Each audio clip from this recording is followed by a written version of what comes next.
علیکم ورحمۃ اللہ وبرکاتہ. محترم پوښتنه کړې ده چې په ښځه باندې غسل په څو شیانو باندې لازمیږي.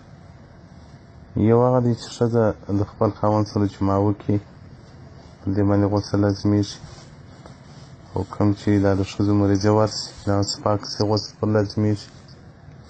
او بل چې د دې اولاد وسي هغه څلوېښتي یا نفاس یې ختم سي نو بیا پر دې غسل لازمیږي. او دغه رنګه که په خوب کې شیطان خطا ایستله پر دې باندې غسل لازمیږي.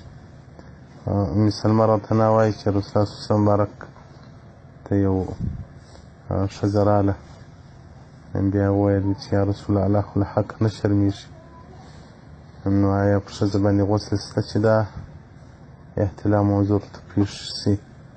رسول الله صلی الله علیه وسلم مبارک ورته وویل حاشیة الحتاوي على المراکل الفلاح صفحه 101